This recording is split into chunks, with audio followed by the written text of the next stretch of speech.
Hai, halo, selamat malam semuanya. Gimana puasa keduanya? Lancar ya? Oke, selamat datang di Dikdok Diskusi Karo Dokter episode 91. Dan seperti biasa, kita masih dalam program Instagram Live Marathon nih hari ini. Teman-teman tahu nggak sih kalau kita setiap tanggal 24 Maret memperingati Hari Tuberkulosis Sedunia. Jadi, tepatnya adalah hari ini. Maka dari itu, hari ini kita akan ngobrol sama dokter spesialis paru atau pulmonologis. Apa yang akan kita bahas ya? Tentunya kita akan bahas TBC nih ya. Oke deh, kalau gitu aku mau tulis judul dulu dan sapa-sapa dulu. Udah ada Kak Santoso, hai. Udah ada Miss Keiko, halo, selamat malam. Aku tulis judulnya dulu supaya teman-teman tahu nanti kita akan ngobrolin tentang apa. Jadi malam hari ini kita akan ngobrol tentang apa yang harus dilakukan keluarga bila ada yang terkena TBC. Dan kita akan ngobrol bersama Dr. Paulus Wisnu Kunchoromurti, spesialis paru atau pulmonologis. Jadi kalau aku pribadi ya teman-teman, nah Dr. Paulus sudah ada. Hai dokter. Aku pribadi sebenarnya nggak punya pengalaman di keluarga yang punya riwayat TBC. Tapi nanti aku akan kasih tahu fakta menarik langsung dari Kemenkes tentang TBC. Datanya apa nih sampai sekarang. Nah kalau gitu kita langsung ngobrolin aja sama ahlinya, sama dokter Paulus. Aku undang dulu dokter Paulusnya ya.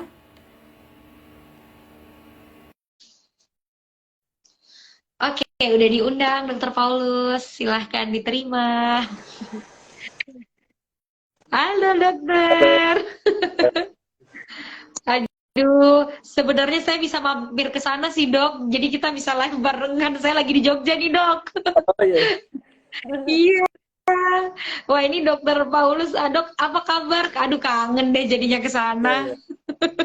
Kita sudah anak. Aman Baru ya? aman dok, baru selesai praktek. Ya, baru selesai praktek ini. Oh oke. Berarti udah kelar nih. Baik banget Dokter Paulus nih. Kita sapa-sapa dulu. Udah ada Kak Irawan. Halo. Udah ada Kak Pinky Pai. Hai, selamat malam. Baiklah, ini kita sekalian apa ya, lepas kangen gitu sama Dokter Paulus. Jadi teman-teman kalau kepoin Dikdok gitu, Dokter Paulus ini udah 3 kali ngisi di Dikdok gitu ya. Termasuk salah satu dokter spesialis yang aktif banget memberikan edukasi dimanapun dokter Paulus berpraktek. Salah satunya juga di sini secara sosial media atau Instagram Live. Jadi dok, saya sebelum mulai saya ngucapin selamat dulu official. Selamat udah jadi ayah ya, Papa Iona. Selamat ya dok. Kayaknya seru banget saya lihat sekarang hari-harinya gitu. Jadi, coba Jadi jadi ini nanti mainan bebek-bebek yang kemarin bisa dipakai Iona tuh ya, yang kuning itu. Oke, Dokter Paulus, kita hari ini kan hari TBC ya, tuberkulosis, tepat 24 Maret gitu. ya. Makasih banyak untuk waktunya. Jadi kita mau kenalan dulu nih sama Dokter Paulus. Saya kan udah lumayan kenal nih, tapi teman-teman Dikdok mungkin yang baru join nggak tahu nih Dokter Paulus ini di mana sih kok kayaknya kayak mukanya sih tahu sih kayaknya muka Jawa, tapi di mana sih Jawa kan luas ya dok ya. Silahkan dok kita kenalan dulu. Ya, ini nyapanya apa, Mbak? Nyapanya pemirsanya apa? Sobat Dikdok gitu aja dok. Ya, selamat malam buat Sobat TikTok dimanapun berada.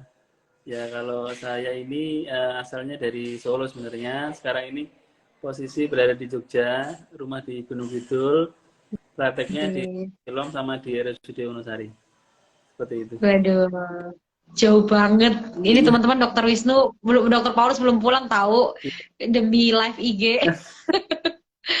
Makasih ya dok ya. Aku ini loh, makasih banyak deh pokoknya. Oke, dokter, saya tahu dokter juga sering banget dan salah satu dokter yang apa ya, saya yakin dalam tahun-tahun terakhir sering menemani pasien-pasien dengan riwayat TB atau tuberkulosis gitu. Dan saya yakin sharing kita malam hari ini akan sangat bermanfaat. Nah, sebelum kita sharing dok, tadi saya baca dari Kemenkes, Kemenkes baru posting gitu di official Instagramnya, ternyata data di akhir tahun 2001 penderita TBC ini naik menjadi 950.000 kasus. Tapi sayangnya untuk penanganan kesembuhannya itu masih tergolong rendah, dok. Nah, miris ya. Nah, itu Dokter Paulus pasti udah tahu nih gimana faktanya di lapangan. Nah, kita akan bahas, tapi bahasnya lebih khusus lagi malam ini karena Dokter Paulus itu ada concern ke penanganan keluarga. Nanti kita akan tanya kenapa sih keluarga itu penting, makanya judulnya agak panjang malam hari ini. Sebelum kita bahas tentang keluarganya dulu dok, kita mau ingetin TBC itu sebenarnya kondisi apa, dan boleh nggak dokter sharing, itu sebenarnya dulu zaman kapan sih itu mulai munculnya dok?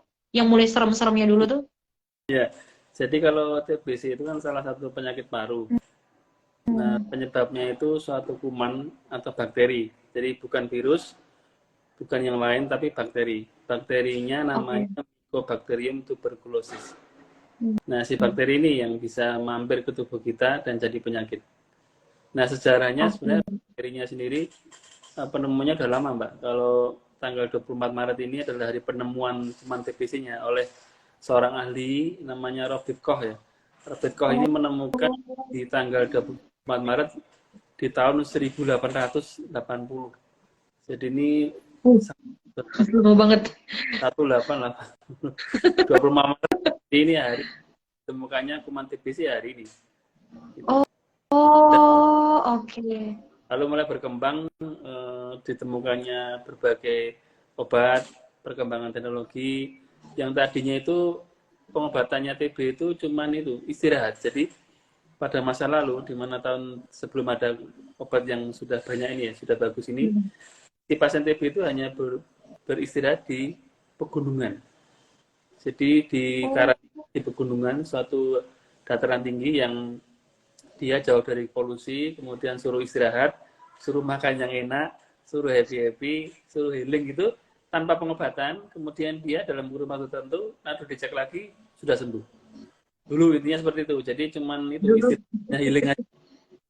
Cuman yang sekarang perkembangannya banyak ya, jadi sudah ditemukan banyak teknologi pengobatan, sudah semakin rapi, semakin terencana, dan penelitian sudah berjalan, obat-obat sudah ditemukan dengan berbagai hasil yang memuaskan ya. Jadi dengan sekarang ini konsepnya sudah terstruktur. Jadi kalau dulu kan sifatnya seperti apa ya? Seperti kira-kira ya, lebih kepada menyerahkan kepada ketahanan tubuh kita sendiri.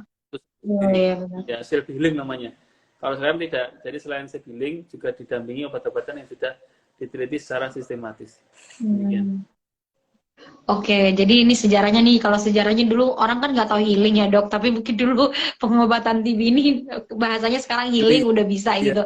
Nah zaman sekarang, ya saya tahu sih zaman sekarang makin modern, syukurnya gitu ya dok ya, makin banyak kepastian yang bisa pasien-pasien ini dapatkan untuk sembuh gitu, motivasi sembuhnya. Baik, sedikit aja dok, kita mau sebelum keluarga lagi, penyebabnya dulu dok. Penyebabnya virus, apakah ada dari kebiasaan kita juga? Ya, penyebabnya adalah bakteri. Jadi bakteri Mycobacterium tuberculosis disingkat MTB.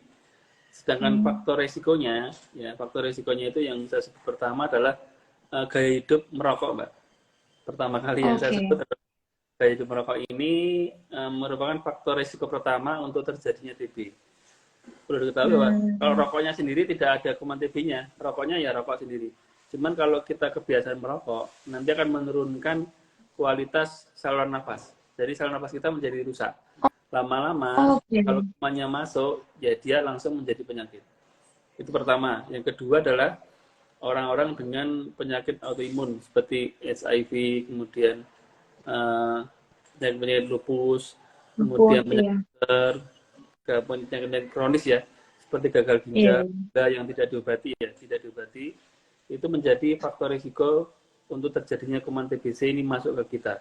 Sehingga bagi-bagi yang punya penyakit-penyakit yang banyak itu, maka harus di maintenance, harus diobati secara teratur. Lalu yang ketiga adalah pola hidup sehat. Jadi sekali lagi, pola hidup sehat ini yang kita nggak bagus, misalnya pola makan yang nggak bagus, istirahat yang nggak cukup, kemudian tidak pernah berolahraga, dietnya juga asal-asalan, ini menjadikan daya tahan tubuh kita menjadi kurang bagus. Sewaktu-waktu kumannya itu mampir masuk ke pernapasan, bisa menjadi penyakit. Gitu, Mbak. Oke, teman-teman, didengar tadi faktor risiko pertama perokok, ayo.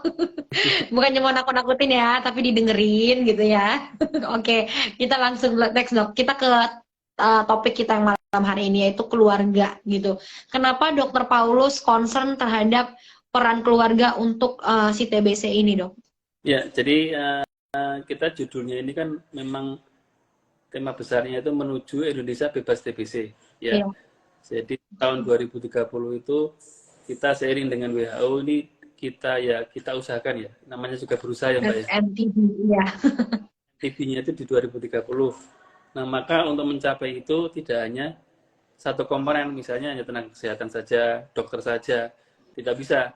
Untuk mencapai keberhasilan itu perlu sumbangsih, perlu kolaborasi dari seluruh komponen. Ya ada tenaga kesehatan, ada pemerintah, ada stakeholder, dan jangan lupa keluarga. Kenapa keluarga ini menjadi? Kenapa? Dia yang mendampingi si pasien. Bagaimana dia memotivasi dari mulai awal nih, yang kira-kira ini sakit kok batuk tidak sembuh-sembuh. Maka keluarga ini menyarankan, ayo periksa, ayo periksa, ayo periksa. Nah, kalau nanti sudah terdeteksi TB, oh ternyata positif TB. Lalu keluarga lagi mendorong, ayo berobat, ayo berobat, ayo berobat, sampai sembuh, sampai sembuh. Nah, ini peran keluarga. Dokter kan hanya ketemu cuma berapa? Sebulan sekali, toh? Sebulan sekali. Nanti kalau mungkin ya 2 bulan sekali. Nah, keluarga ini setiap hari mendampingi, Mbak. Maka bagaimana keberhasilan pengobatan itu ya intinya keluarga. Dia mendampingi dari awal sampai akhir, sampai sembuh itu keluarga. Termasuk juga nanti keluarga yang satu rumah ini sakit, itu harus periksa juga ke tenaga kesehatan. Nanti akan dicek apakah yang satu keluarga ini perlu diterapi pencegahan atau tidak. Karena kalau dari satu keluarga ini sakit TBC, maka dia berpotensi menularkan terutama pertama ke satu rumah dulu. Oke dok, ini bagus banget dokter karena saya yakin masih jarang banget edukasi tentang concern dari keluarga. Bahkan tadi dokter Paulus bilang untuk mengetahui gejalanya saja itu sebenarnya mungkin yang mengamati keluarga dulu yang harusnya lebih peka. Iya ya dok ya, benar-benar ya sih. Ya, saya setuju itu. Jadi mungkin teman-teman yang tinggal serumah sama keluarganya masih dan sekarang kita punya ambil peran mungkin sekitar mungkin kalau sama anak kos gitu sama kontrakan kita juga bisa mengamati teman-teman di sekitar kita. Oke, kita sekarang lanjut dok.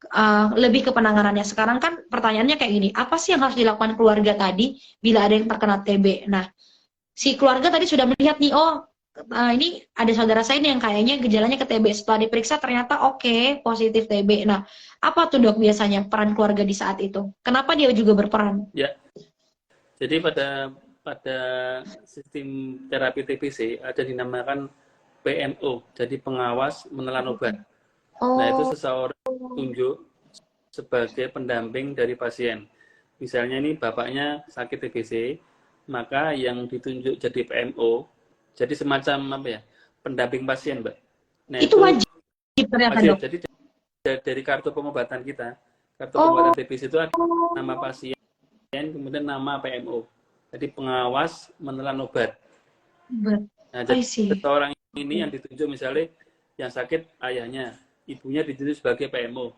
Maka PMO ini bertanggung jawab mendampingi pasien, mengingatkan jadwal minum obat, mengingatkan bila sudah bosan, mengingatkan bila lupa, kemudian mengingatkan makannya sudah belum, istirahat belum, tidak merokok, tidak boleh sampai capek. Nah, ini peran dari PMO itu tidak gampang. Karena nanti dia bertanggung jawab bahwa pasien ini harus sampai 6 bulan. Jangan sampai dia 2 bulan sudah mulai membaik, nggak mau minum obat.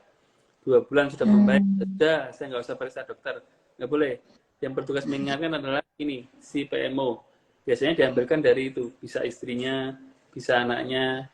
Nah, cuman ini harus punya semacam ketegasan.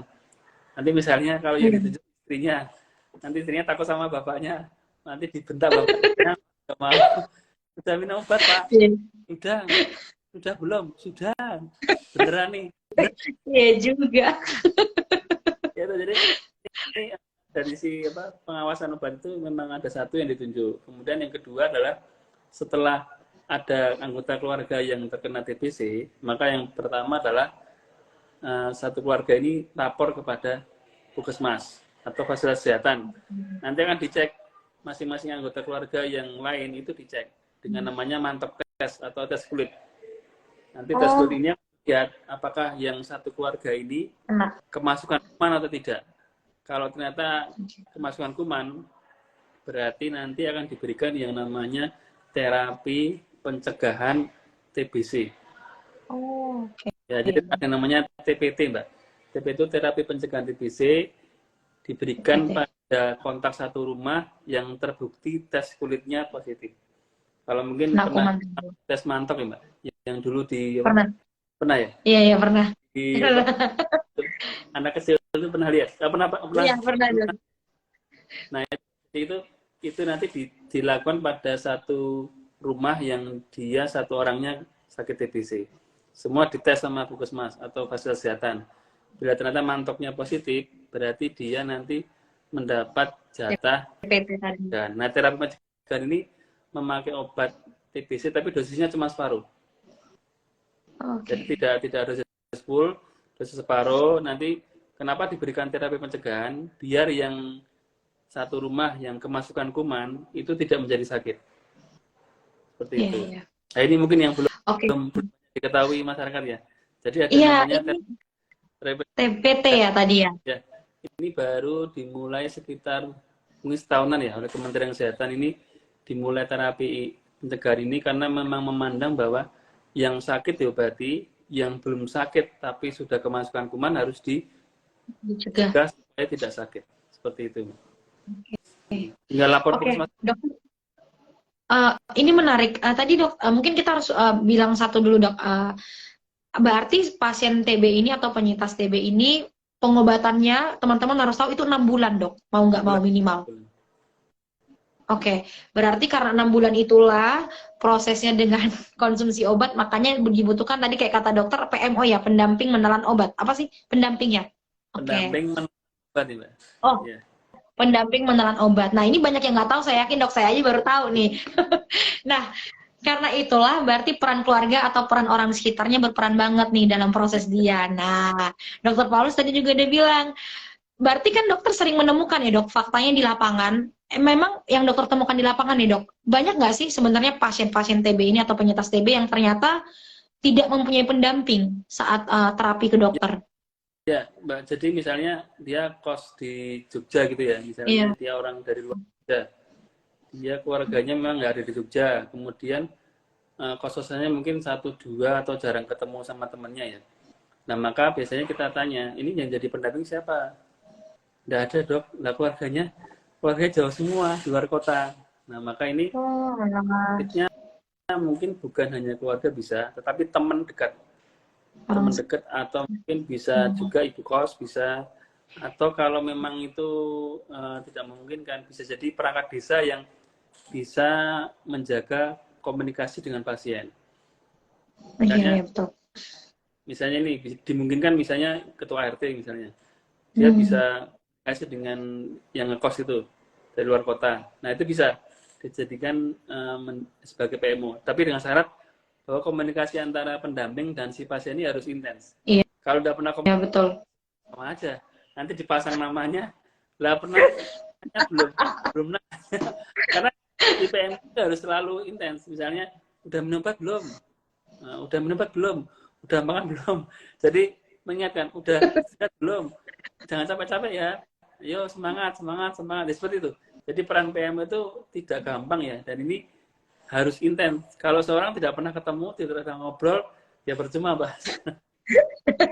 Betul juga dok. Aduh. Oke. By the way dok, boleh tahu nggak sebetulnya untuk pasien-pasien TB ini berapa kali sih minum obat dalam sehari, sehingga kayaknya kan 6 bulan nih, udah jelas 6 bulan pengobatannya. Terus untuk perharinya biasanya konsumsi obatnya berapa kali? Jadi kan dalam 6 bulan itu dibagi 2, tahap awal dan tahap kedua. Tahap awal itu selama 2 bulan pertama itu meminum 4. Oh. Ya, jadi rifampicin, isoniazid, pirazinamide dan etambutol itu diminum 4 tablet dalam 2 bulan pertama. Lalu menginjak bulan ketiga sampai bulan ke-6 hanya meminum 2. 2 kali sehari. 2 jenis obat.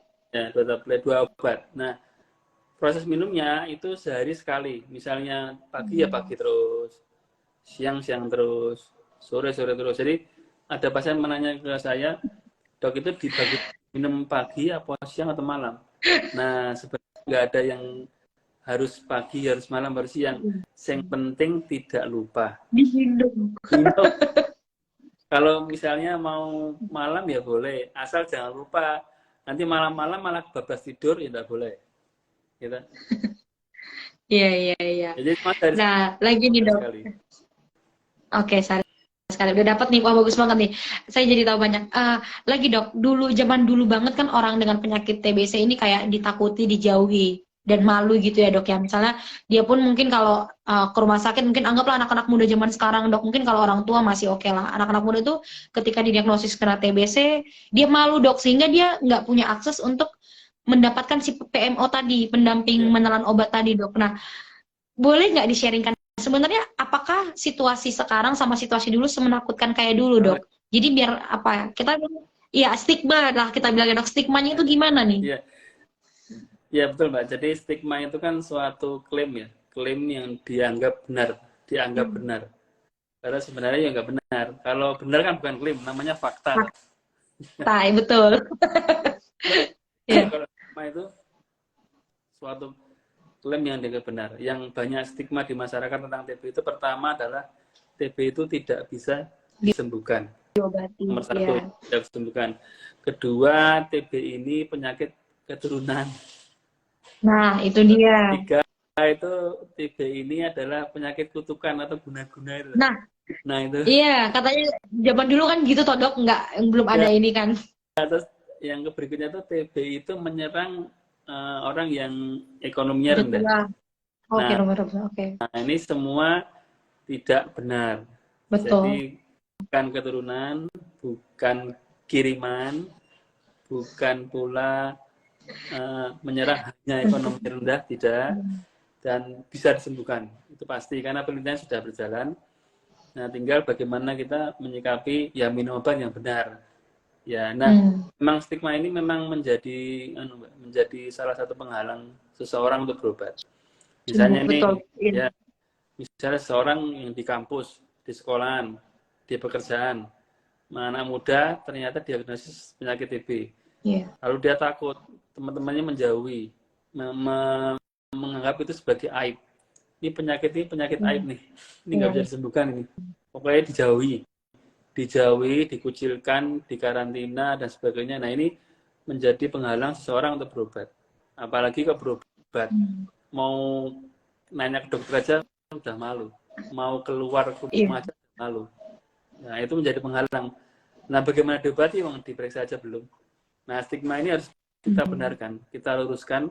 Kita berkali-kali melalui berbagai media men-sharingkan ya bahwa memang TB itu tidak lagi berbahaya, tidak bisa disembuhkan, segala stigma itu tidak benar dan ini harus diulang-ulang kepada semua masyarakat. Tidak intinya kita sharing bahwa ini adalah penyakit yang bisa disembuhkan gitu. Iya. Setuju banget dok, karena juga yang waktu saya juga pernah sama dokter di sana di Siloam juga kan kayak saya lihat anak-anak muda juga sekarang udah banyak yang didiagnosis dengan TB dan saya bisa lihat gitu, bisa tahu ya dok, mereka kayak masih masih takut, jadi nggak mau berobat lagi, nggak mau kontrol, padahal iya, bahkan kalau kita tanyain mereka kayak menjauh, bahkan maksudnya kita yang sudah aware aja mereka masih malu, apalagi mungkin dengan orang-orang yang tadi mungkin belum aware tentang kesehatan, pasti mereka lebih takut lagi dok untuk ngasih tahu. PR besar sih ini buat kita ya dok ya, benar ya. Oke lah. Semoga yang nonton habis ini teman-teman ya diedukasi yang lainnya biar makin banyak yang termotivasi dan jangan stigma itu jangan ada lagi. Itu bisa sembuh kok. Nah, fakta lagi dok, berarti teman-teman harus tahu nih. Mungkin banyak yang belum tahu juga kalau si penyakit TB ini sekarang fasilitas kesehatan dari BPJS juga sudah memberikan ya dok ya, bisa menggunakan BPJS nggak sih dok? Jadi untuk obat TB itu sudah tersedia luas di masyarakat ya, dari mulai rumah sakit negeri yang tingkat A, B, C, D itu sudah ada, rumah sakit swasta sudah ada, puskesmas di seluruh Indonesia sudah ada, klinik sudah ada, bahkan praktek dokter swasta itu sudah ada. Jadi semua instansi kesehatan itu memang kita sediakan untuk pengobatan TB sudah ada, dan kalau BPJS juga sudah bisa. Nanti BPJS yang memakai obat dinas itu obatnya sudah tersedia dan lengkap. Jadi bisa memakai BPJS, bisa memakai pembayaran pribadi juga bisa. Jadi tidak ada halangan untuk misalnya kita alasan, nah itu tidak dibayar BPJS, enggak. Jadi semua untuk logistiknya sudah aman untuk Indonesia. Tuh teman-teman udah disupport sama kayak tadi pemerintah punya WHO ya, punya tujuan. Saya lihat tuh juga itunya Let's End TB gitu 2030 gitu. Nah, Dok, kita highlight lagi sedikit lagi gitu tentang peran si keluarga ini ternyata penting banget. Tantangannya juga selama 6 bulan besar banget. Boleh nggak di-highlight lagi? Berarti si PMO ini tadi atau keluarga tadi ini harus memastikan si pasien mengikuti apa ya instruksi dokter dengan mengkonsumsi obatnya sesuai waktunya, memastikan keadaan dan aktivitasnya, dan juga memastikan perkembangannya kali ya dok Ya, ya mungkin ya lebih kayak apakah ada perubahan atau enggak ya. begitu. Nah eh, tantangannya dok kan 6 bulan itu bukan waktu yang sebentar juga ya dok ya. Betul. Saya yakin kita aja disuruh minum obat pilek aja kalau udah agak nggak pilek dikit saya pasti nggak minum lagi dok kayak udahlah udah sembuh tinggal minum es apalagi ini yang TB gitu yang kadang kalau udah nggak batuk udahlah udah sembuh gitu bolong lagi hari ini tantangannya itu apa dan resikonya apa kalau misalnya dia sempat bolong sekali atau bolong 2 kali gimana tuh? Ya, jadi memang benar Mbak. Kita minum obat seminggu aja sudah rasanya setahun ya. Iya. Jadi tantangannya pertama adalah pada bulan kedua, ketiga, biasanya pasien itu sudah merasa enakan.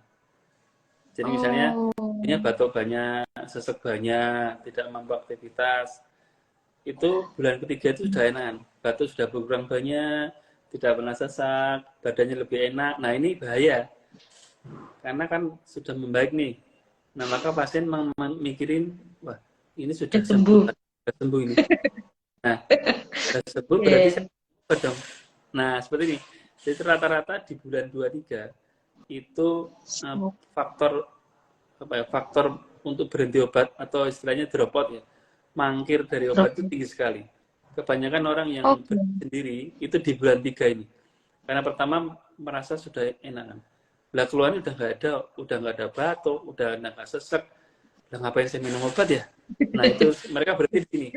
Maka peran PMO atau peran keluarga itu di titik ini yang harus dia mencegah pasar rawannya itu jangan sampai benar-benar terjadi. Jadi dikawal beneran. Ya ayo, kalau perlu itu sampai gini Mbak, sampai dia melihat pasien benar-benar normal. Ya. Jadi cuma ditanya udah minum belum? Kapan? Saya melihat itu pernah ada keluarga itu melaporkan ke saya ya. Ternyata pasien itu tidak minum, tapi obatnya itu disembunyikan di bawah bantal. Oh, alah. Iya, ketawanya baru waktu mau kontrol itu, mungkin pas bersih-bersih kali ya, keluarga itu loh. Ini tumpukan apa ini dibuka ternyata satu plastik besar itu ternyata isinya obat warna merah itu tidak pernah diminum. Nah katanya sudah minum. Kapan? Tadi. Oh ini enak-enaknya apa ya? Suka enaknya di mengawal pasien minum obat seperti itu.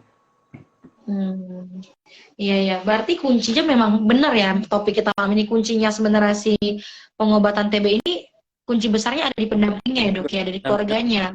Ternyata baru kita sadari. Iya sih. Nah boleh tahu nggak dok? Berarti sebenarnya biar si pasien ini atau teman-teman ini sadar gitu karena dokter pun nggak akan tahu dan nggak akan ada pemeriksaan kalau misalnya nggak minum obat nih udah 2 kali nih. Jadi maksudnya bohong nggak bohong yang rugi dia sendiri gitu loh dok karena kita pun nggak akan tahu dia minum atau enggak. Jadi kalau memang ini memang kembali ke kejujuran ya. Kita harus di depan itu biasanya waktu kita memulai terapi itu kita selalu selalu diskusi ke pasien dan keluarga bahwa ini kan komitmen ya. Jadi kita mau memulai pengobatan 6 bulan itu bukan main-main, bukan seperti misalnya coba-coba, kita coba dulu deh, nanti kalau berhasil kita terusin, kalau enggak kita stop. Enggak seperti itu. Begitu kita diagnosis TB ya ini sudah suatu seperti MOU. Saya diagnosis TB, berarti Bapak Ibu berobat selama 6 bulan dengan obat ini. Sudah ada jadwalnya, sudah ada registrasi, sudah ada kartu obatnya. Nah, itu kita berikan suatu penawaran ke pasien. Ini mau sembuh enggak? Mau dok. Berarti harus niatnya gimana? Berarti harus mematuhi sampai akhir. Iya. Kalau ada sesuatu, ya lapor ke dokternya. Jangan berhenti sendiri. Ya. seperti itu. Jadi apa ya, semacam kita menawari komitmen dari awal. Karena tanpa Iya. komitmen dalam 6 bulan kan tidak mudah ya Mbak. Itu tidak gampang. Betul. Itu lama. Itu ya apa istilahnya kita menyadari bahwa waktu lama itu juga jenuh kan. Pasien jenuh juga nanti kalau belum lagi kalau pasien itu menderita efek samping toh, adanya mual-mual, gatal-gatal itu juga menjadi masalah. Kadang pasien juga berhenti minum obatnya itu karena mungkin saya kok setelah minum obat kok banyak mualnya ya. Saya setelah minum obat kok gatal-gatal ya. Oh, Saya setelah minum obat kok pusing-pusing ya. Padahal itu sudah kita jelasin dari awal. Dari awal tuh akan saya terjadi ya, nanti kemungkinan kayak gitu. kemungkinan kalau Bapak itu meminum obat TBC, kemungkinan terjadi A, B, C, D. Bisa kadang mual, kadang tuh pegel-pegel, kadang tuh semutan, kadang gatal-gatal. Nah, seperti itu Iya. pada perjalanan terapinya, kadang pasien itu merasa apa menderita sekali. Jadi, wah, ini saya sebelumnya nggak hanya batuk, kok sekarang jadi tambah mual ya. Badannya Malah sakit. panik. Nah, ada yang balik ke dokter, Mbak, lapor dokter. Tapi ada pula yang tidak balik, langsung pindah ke lari. Kalau pindah ke dokter mending ya, masih ditangani dokter. Lah kalau nggak pindah ke dokter, berhenti sendiri. Udah, kamu kecapean obat. Tadinya cuma batuk, kok sekarang jadi Kok mual, jadi jadi pegel, gatel? jadi semutan, jadi gatal-gatal. Mah tambah masalah ini, nggak usah minum obat aja deh. Nah itu. Ini. Oh, saya baru tahu oh, faktanya. Tapi side effect-nya yang tadi itu dok memang wajar dan nggak apa-apa gitu ya memang ya. Ya ini memang side effect yang diderita oleh semua pasien TB, cuman memang masing-masing beda. Ada yang kadang mual dikit, ada yang pasien lain tuh mual banget, tergantung masing-masing. Tapi Oke. semua efek samping itu akan dirasakan selama minum obat. Jadi ini memang ini konsekuensi ya. Konsekuensi terapi itu Iya, pun iya. sudah diminimal kita memberikan obat itu dengan dasar penelitian bagus toh. Maka efek yang terjadi itu memang minimal, tapi bisa terjadi. Makanya di awal itu kita jelaskan dari awal. Pada waktu memulai Pak, Ibu, kemungkinan ini sudah kita jelaskan dari awalnya. Hmm. Oke, wah seru banget. Saya jadi banyak tahu nih tentang TBC dok. Dok, ini teman-teman boleh banget kita sekarang mau tanya jawab sama Dokter Paulus. Ini udah ada yang masuk ya dok pertanyaannya. Saya sematin dulu. Ini ada dari Suntari 22. Dok, bagaimana kalau anggota keluarga terkena TBC? Saat kita mau cek satu keluarga, tapi pihak dokter bilang tidak perlu. Bagaimana itu dok? Mungkin ada pengalaman. Ya memang ini program untuk mengecek keluarga memang ya tidak lama-lama sih memang baru ya. Jadi sekitar 2 tahun ini kita mengintensifkan ya. Jadi pengecekan anggota keluarga yang dia satu rumah dengan penderita TBC. Maka nanti ada program dari Puskesmas sudah punya sekarang. Itu program untuk cek anggota Oh, keluarga yang istilahnya satu rumah dengan menderita. satu rumah Nah, ya. tadi cek itu ya apa? Mantap itu. PTP. Enggak, Iya, iya, iya. dulu dicek mantap Oh, dulu yang ya, tes kulit. oh, oke. Tes Iya, iya. kulit. Nanti kalau tes Kalau kulit ada, positif, nah berarti diberikan terapi pencegahan. Ini diberlakukan pada semua kontak. Nanti kalau yang satu sakit ya segera lapor aja ke Puskesmas. Nanti dari Puskesmas akan mempunyai program. Nanti satu-satu dicek, dijadwalkan misalnya ada istrinya, anaknya 3, nanti satu-satu dicek. Nah nanti mana yang positif akan diberikan terapi pencegahan. Kalau itu sudah untuk mantaunya sudah tersedia banyak, juga nanti juga stok obat untuk terapi pencegahan juga sudah sudah ada. Ya nanti banyak. tinggal lapor ke itu ke apa ke Puskesmas yang tempat ya terdekat. Iya, iya. Wah, ini berarti pemerintah juga banyak yang mungkin yang nggak tahu pemerintah juga supportnya untuk ngedukung si TB ini bukan hanya penderitanya, bahkan orang satu rumah ya, orang sekitarnya Ya, tadi ya dok ya, juga disupport. Oke, semoga menjawab ya Kak Suntari. Ini ada dari fansnya Dokter Paulus kayaknya, tapi saya baca aja deh biar seneng.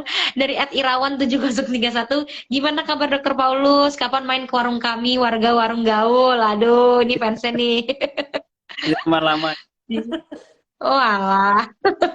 Oke, oke, coba saya scroll lagi. Ini udah mulai banyak. Oke. Teman-teman kalau masih ada pertanyaan boleh ya. Mungkin pertanyaan dari saya, Dok. Tadi kita sempat ngobrol kayak kenapa ya pasien-pasien ini kalau kayak tadi cobaan bukan cobaan terbesar ya. Alasan pasien itu berhenti itu biasanya di bulan kedua atau bulan ketiga. Ya. Banyak halnya karena kayak tadi mungkin side effect atau kedua udah merasa sembuh. Atau bisa nggak Dok ketiga saya kepikiran kita tuh kan kadang kayak ada bukan mitos sih, kayak zaman dulu kita bilang kalau minum obat nanti ginjalnya jadi ini.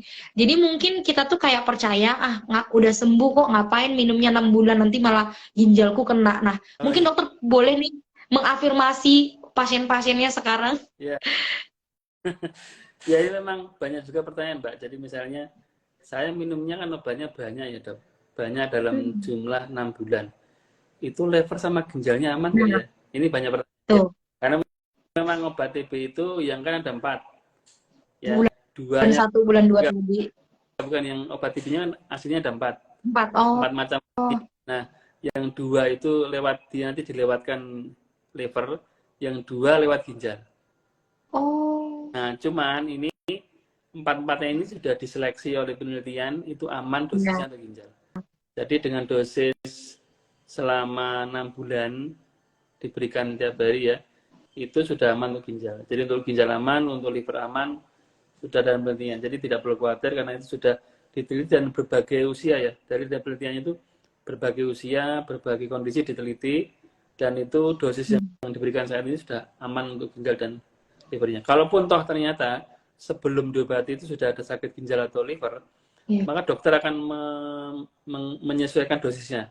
Mungkin dikurangi sedikit atau Oh, dikombinasi seminggu oh, 3 kali itu biar ginjalnya aman. Misalnya kita mendapatkan pasien TB dengan gagal ginjal ya, atau iya, sudah terapi apa, cuci darah sudah rutin dan dia ternyata iya, TB, itu gimana? maka obat TB tetap diberikan, tapi nanti tidak ada namanya penyesuaian dosis. Dosisnya akan dikurangi Hmm. dan disesuaikan, misalnya seminggu 3 kali atau dikurangi 3/4-nya. Yang penting obat TB tetap diberikan. Oke, berarti intinya adalah setiap sebelum pemberian obat itu pasien akan dipastikan screening, maksudnya apakah riwayat penyakit lainnya sehingga dokter bisa menyesuaikan dosisnya ya dok ya. Betul. Berarti biar aman gitu, Pak, akan dipastikan aman karena tujuannya tadi mau sembuh Mau sembuh ya. ya. Oke. Dokter Paulus terakhir deh dari Dokter Paulus. Saya kemarin beberapa waktu di Silom juga saya tahu, saya juga amazed gitu ya. Ternyata banyak juga pasien yang sembuh dok. Nah di situ saya yakin wah bisa ya ternyata TB itu sembuh. Saya juga termasuk yang salah satu. Dan 6 bulan tuh ternyata kalau komitmen bisa sembuh dan saya lihat wajah pasien waktu itu senang, dokter juga senang banget kan di situ kan. Nah gimana nih dokter boleh sharing mungkin kata pengalaman-pengalaman pasien-pasien yang sembuh melewati 6 bulan pengobatan ini Ya, beserta pendampingnya ya dok ya, mungkin ada tips-tipsnya. ya memang pada awalnya, biasanya pada bulan-bulan awal itu mereka banyak mengeluh. Maksudnya, biasanya pertanyaannya, ini masih lama ya dok ya? Ini baru Iya, masih nawar. Ini nggak ada yang 3 bulan, 2 bulan, boleh nggak? Kayak beli sayur itu loh. lucu. Iya iya. Kemudian, apa, biasanya mereka mulai apa itu? Ya pertama dalam mulai bulan pertama itu merasa masih jauh sekali. Lalu bulan Betul. ketiganya itu mulai jenuh. Saya bulan 3 nggak bisa selesai ya, bulan jenuh. Pendampingnya juga mulai jenuh karena dia Iya harus iya. mengingatkan, mendampingi, menanyakan. Kalau udah kena marah juga toh, kadang Iya betul. dimarahi balik dan sebagainya. Sebenarnya Betul kadang sekali. suami istri kadang-kadang ya ada cekcok sedikit gara-gara Betul. obat TB juga bisa. Nah, lalu kadang-kadang kalau sudah mulai masuk bulan 45 sudah mulai adem. Jadi si pasien sudah mulai melewati masa jenuh, sudah efek samping sudah terbiasa nih, terbiasa dengan kondisi pengobatan, terbiasa minum obat tiap hari. Nah, maka bulan ke-6 awal ini sudah mulai dia sudah lebih sumringah karena sudah tahu ini di ujung pengobatan. Seperti Hmm. itu. Biasanya penampilan pasien itu dari awal sampai bulan ke-5 itu kelihatan. Nah, nanti setelah kita evaluasi di ujung bulan ke-6, nah setelah kita nyatakan sembuh itu memang ya pertama ya dokternya senang ya. Saya sendiri kepuasan pertama itu kalau pasien bisa sembuh, itu nomor 1. Nah dari pasien sendiri juga merasa kayak plong gitu Mbak. Sudah 6 bulan itu kayak sudah pecah telur Iya. gitu. Iya kayak berhasil gitu. Kayak berhasil kayak melewati ujian yang panjang sekali gitu. Jadi apa namanya kita juga appreciate sampai mereka kadang nggak percaya. Ini udah sembuh ya dok? Beneran udah sembuh? Sampai bengong gitu. Iya bener-bener. Iya. Sampai nggak nyangka kali ya dok Ya, ternyata bisa sembuh gitu. saking senangnya sampai saya boleh foto. Ya boleh.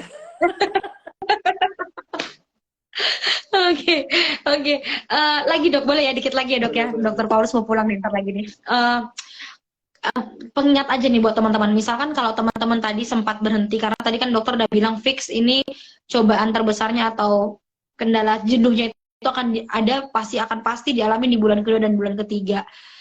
Apakah jika sudah berhenti atau sempat bolong nih minum obatnya, gitu mangkir dari obat, apakah dia harus ulang lagi dari tahap satu atau sebenarnya kayak boleh ngelanjutin?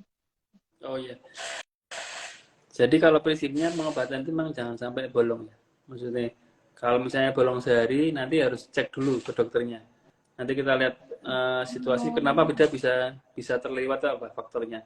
Jadi kita harus memastikan masalahnya apa kok bisa terlewatan. Apakah dia memang minum obatnya berbenturan dengan jadwal kegiatan. Misalnya dia berangkat kerja jam 7, minumnya jam setengah 7. Biasanya sering lupa atau Iya. dia minumnya malam, dia menjelang tidur, pasti lupa. Atau mungkin dia udah jenuh, atau mungkin pengawas minum obat itu lupa mengingatkan. Atau memang dia usia tua, dia lupa. Nah, kalau pertama biasanya dokternya akan menganalisa, ini masalahnya apa kok bisa lewat. Lalu prinsipnya kita memang tidak boleh bolong. Kalaupun bolongnya sehari, ya nanti kita lihat apakah nanti bisa diteruskan atau semula dari awal. Tapi sekali lagi, ya sebenarnya tidak ada toleransi untuk apa namanya Mangkir obat. ya. Karena kalau sampai mangkir, itu yang dikhawatirkan pertama, kumannya tidak sembuh, dan semakin banyak berkembang di tubuh kita, kemudian parunya bisa rusak, dan tambah rusak, dan tambah rusak, atau yang berikutnya terjadi ini Mbak, namanya TBC kebal obat. Jadi si kuman ini, si kuman itu kalau tidak diobati, ini kuman jadi mutasi, mutan. Jadi ini namanya TB MDR atau TB resisten, bisa pernah dengar ya? Iya. Jadi yang mutasi itu bukan hanya COVID, bukan hanya Omikron, bukan hanya Delta, bukan hanya Alpha. Itu si TBC itu sebenarnya sudah dimutasi. Sebelum COVID mutasi itu bakteri TBC itu bisa mutasi. Mutasi kan apa? Pertama tidak rutin minum obat, sering bolong, tidak sesuai jadwal. Harusnya minum 3, diminum 2. Harusnya minum 4, iya betul. Diminum 3. Atau pernah bolong sebulan. Nanti kalau seperti itu, si bakteri ini jadi mutasi. Dia berubah menjadi lebih ganas. Menjadi namanya TBC kebal obat. Nah, kalau sudah TBC kebal obat, itu nanti pengobatannya berubah menjadi pengobatannya lebih banyak. Bukan hanya 4, tapi bisa 7. Lalu pengobatan bisa setahun sampai 2 tahun. Nah, tuh. Nah, itu. Ya ampun, jangan. Oke, Dok, ada pertanyaan satu lagi terakhir ya, ini masuk. Ini kebetulan mungkin bahasanya bahasa Palembang, mungkin saya coba transit biar dokter nggak bingung. Saya agak tahu nih kayaknya logat Palembang nih dari Mahdalia 0105. Assalamualaikum Dokter Paulus. Lia mau tanya nih sama Dokter Paulus. Lia tempo hari sakit infeksi virus, alhamdulillah. Lia minum obat batuk pilek sekali aja, tapi kok waktu makan sekali itu tenggorokan gatal batuk sekali. Terus dia lanjut bilang, apakah batuk pilek sembuh jika diteruskan minum obat batuk yang tadi, atau nggak perlu lagi minum obatnya dok, karena dia ada tadi gatal tenggorokan dok? Oh, gatalnya setelah minum obat? Iya, dia merasa setelah minum obat itu kok sekali minum langsung tenggorokan gatal. Ya. Jadi prinsipnya adalah pertama, pada waktu kita memberikan terapi itu kita evaluasi. Jadi misalnya pemberian pertama, hari kedua, hari ketiga, nah itu seharusnya diobati itu tambah sembuh lah. Nah, kalau misalnya dalam pengobatan hari pertama, hari kedua, ketiga terjadi sesuatu yang agak aneh, misalnya kok tadi tiba-tiba tambah gatal, tiba-tiba namanya jadi berlawanan dengan tujuan kita kan mau sembuh.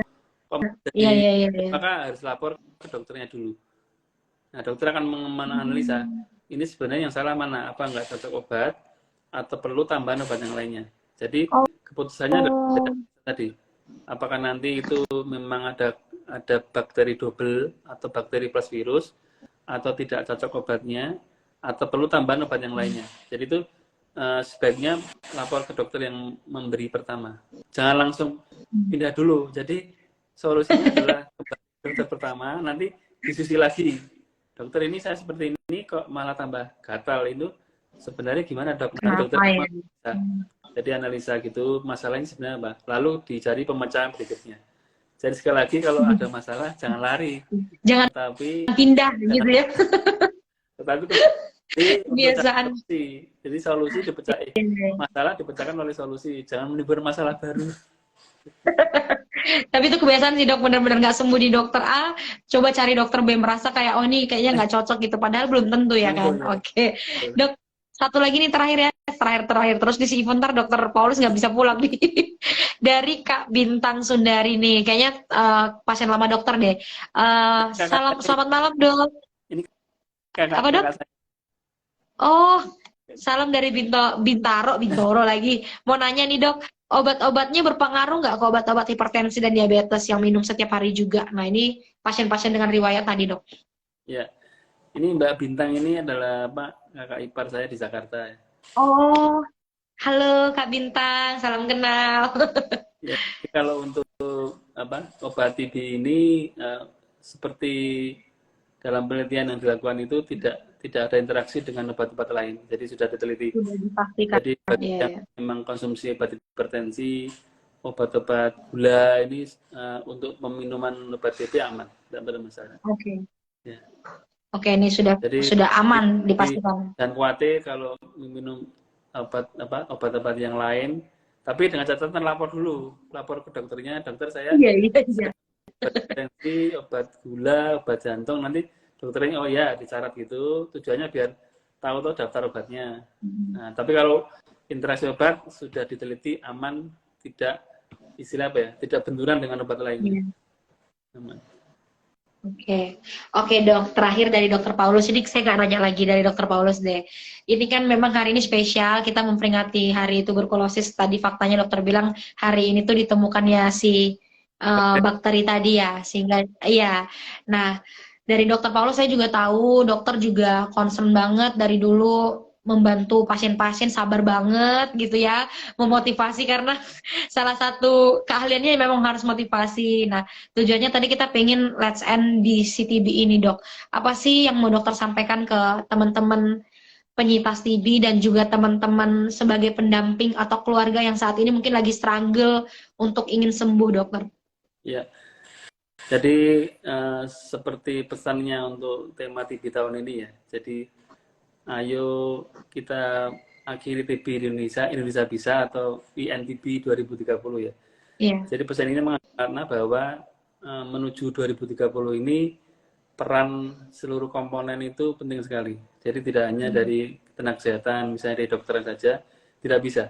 Untuk mencapai itu semua harus seluruh komponen, dari mulai tenaga kesehatan, kemudian pemerintah, stakeholder, nah satu lagi, keluarga. Ini penting sekali dalam mendukung pertama penemuan obatnya, penemuan pasiennya. Jadi pasien harus ditemukan sampai didiagnosis, kemudian pengobatan harus didampingi sampai selesai. Nah, ini peran penting keluarga untuk menjamin pasien sembuh, tidak ada yang neko-neko, tidak menjadi TB yang kebal-obat. Nah, semakin banyak yang sembuh, semakin tercapai tujuan kita. Jadi sekali lagi tidak ada yang tidak ada yang perlu takuti. Bagi yang sudah terdiagnosis harus berobat, tidak perlu takut, tidak perlu minder, tidak perlu merasa terkucilkan, dan kepada lingkungan ya jangan mengucilkan, jangan menyendirikan, jangan karantina, jangan menstigma yang macam-macam. Ya baiknya kita dukung, tidak hanya keluarga, lingkungan, mungkin RT RW dan kelurahan harus saling mendukung bagi si pasien segera sembuh. Jadi sekali lagi kita ajak seluruh komponen bangsa untuk menuju NTB 2030. Demikian. Iya. Iya, oke setuju. Jadi teman-teman, saya juga mau ngajak teman-teman yang nonton nanti video ini selanjutnya, kita mau nggak mau ikut berperan untuk menurunkan, bahkan tidak ada lagi nih angka TB di negara kita di Indonesia gitu ya. Jadi peran kita sangat penting ternyata, minimal mengingatkan, memotivasi teman-teman kita itu juga sudah sangat membantu. Tadi Dokter Paulus sudah menyampaikan kepada kita. Baiklah Dokter Paulus, tak terasa sudah lebih banget waktu kita ngobrol. Dokter udah mau pulang nih ke Gunung Kidul yang jauh itu. Ya, bertemu dengan Iona yang lucu dan Mbak Sisil gitu. Dan dokter kalau teman-teman mau konsul nih, mau ngobrol-ngobrol sama Dokter Paulus lagi tuh, mau nanya-nanya tentang program-program TB karena dokter konsul ke sana, bisa menemui dokter di mana aja. Silakan dok. Ya, jadi bagi yang mau konsultasi, saya prakteknya kalau pagi di RSJ Wonosari, Gunung Kidul. Kalau sore di Siloam, mungkin sore ya, Senin, Rabu, Jumat, Sabtu. Kalau mau ada Wih. konsultasi via sosial boleh. Ada yang Instagram, ada yang Facebook, ada komunikasi itu Mbak lewat TikTok. Itu juga ada yang Waduh, main TikTok ya, juga toh. Waduh, saya kepoin nih nanti. Oke, ya, oke. Dokter Paulus, makasih banyak. Ini semoga nanti di jalan selamat sampai tujuan bersama keluarga. Kalau gitu, terima kasih banyak dok untuk sharingnya. Semoga yang kita sampaikan, nah dokter sampaikan hari ini, benar-benar membantu teman-teman yang sedang berjuang untuk melawan TB-nya. Baiklah. Kalau gitu teman-teman, terima kasih udah join. Besok kita masih ada live Instagram. Saya dan dokter Paulus pamit. Selamat malam, selamat istirahat. Sampai malam, ketemu lagi. Dadah. Malam dokter, bye.